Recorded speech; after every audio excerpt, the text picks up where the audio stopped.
हमारे पूर्वज आपने देखे होंगे, हमने तो खूब याद है, झोंपड़ियों में टाइम पास कर गए कई कई पीढ़ी। उनका तो इतना काम है, एक चारपाई डालनी आपने, चाहे 10 कमरों का मकान है आपका, एक कमरे में एक कोने में 3.5 बाई 7 फुट की जगह चाहिए आपने। घुटने तो घुड़िया तो मोकली है। कबीर साहब तक कहते हैं घर तो 3.5 हाथ और गढ़ा तो 4.25 है। कहे कबीर अधिका गहे उसको नहीं विचार। ये मनुष्य की जो शरीर है 3.5 हाथ का होता है। परमात्मा कहते हैं आपने घर 3.5 हाथ की आवश्यकता है, घना बनाओ तो 4.25। अरे से फालतू बनावा है तो मूर्खता है तेरी। फिर भी परमात्मा का कहने का तात्पर्य है कि आवश्यकता से अधिक कोई भी वस्तु आप संग्रह करते हो आपकी भक्ति का बाधक बनेगा, क्योंकि समय वेस्ट व्यर्थ जाएगा। कोठी बना ली, 1-2 लाख अपने पास से लगा लिए, 3 लाख कर्जा कर लिया। अब जब तो कर्जा ले लिया, ऋण ले लिया, पता नहीं चला 1 महीने के बाद मांगने वाला आने लग जाएंगे। चैन गई, रात न नींद आवे नहीं, और भक्ति का भी नाश। को ठीक है काम आई आपके। तो इस प्रकार हमने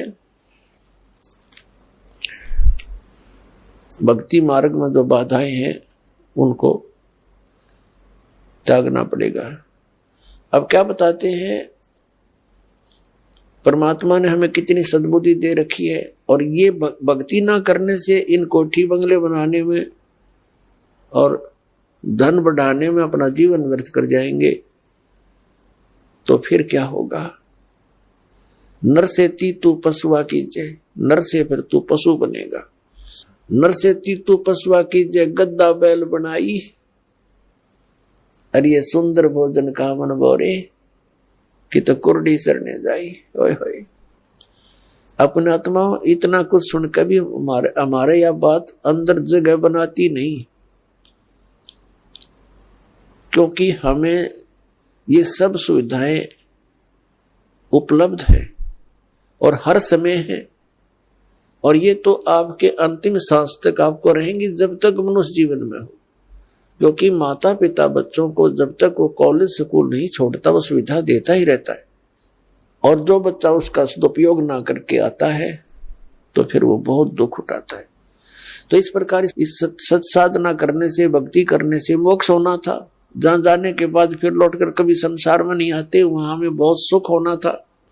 जैसे बच्चा विद्यालय में पढ़ता है, कॉलेज में पढ़ता है, महाविद्यालय में, उसको वहां कुछ नहीं मिलना, वहां से उसको विद्या प्राप्त हुई, उस विद्या के आधार से उसको अन्य फील्ड में वहां जाकर के वो सुविधाएं मिलनी है।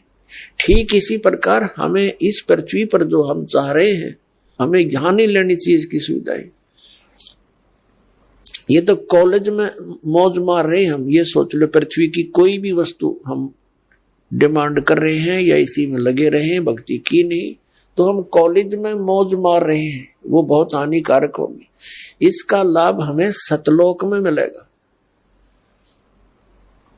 सतलोक के बारे में आज तक जो जानकारी हमें प्राप्त हुई है,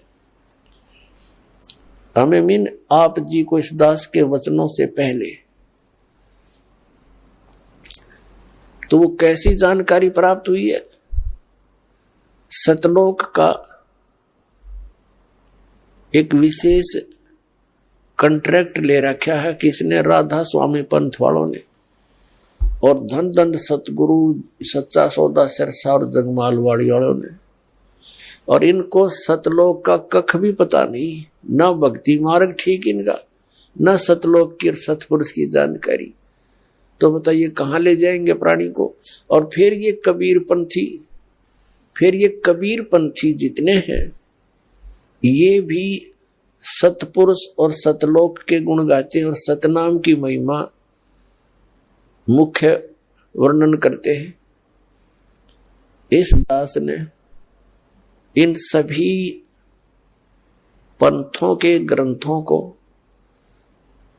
बहुत गहराई से जाना, समझा, पढ़ा और फिर परमात्मा से प्राप्त उस यथार्थ ज्ञान से तुलना की।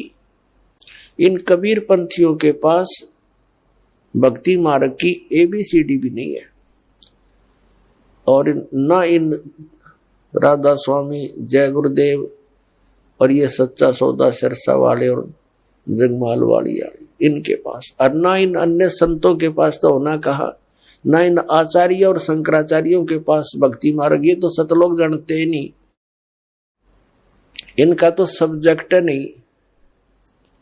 ये तो श्री राम, श्री कृष्ण, श्री विष्णु और श्री शंकर भगवान की पूजा तक सीमित किए हुए हैं, आचार्य और शंकराचार्य। और ये सुधांशु जी महाराज और ये आसाराम जी महाराज और ये सतपाल जी महाराज और ये बालयोगेश्वर जी महाराज और ये सारे कृपालु जी महाराज और ये दूसरे जितने ये ब्रह्म ऋषि कुमार, ये इस तरह के सारे ये कख निन के पास भक्ति मार्ग का, पूरे विश्व को डबोए बैठे, अपना नाश कर रहे।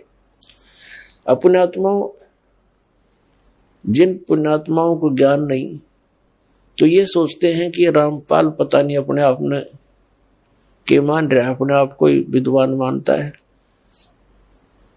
इसमें विद्वान और अविद्वान की बात तो है ही नहीं। हमारे सदग्रंथ परमात्मा ने दे रखे हैं, उन सदग्रंथों की जिनको जानकारी है तो वो भक्त है, वो संत है, और उसकी जानकारी नहीं है वो ना भक्त है। भक्त तो हो ही नहीं सकता क्योंकि उसको थ्योरी का पता नहीं, प्रैक्टिकल करेगा क्या। तो पुण्यात्मा पूरे विश्व में इस दास के अतिरिक्त ना यू ज्ञान है, ना ये समाधान है।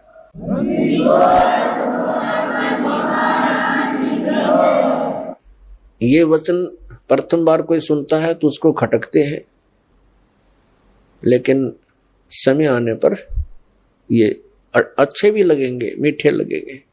एक बार परमेश्वर कबीर जी ने गोरखनाथ जी से वार्ता करते समय कहा था कि गोरखनाथ मैं सबन का गुरुआ।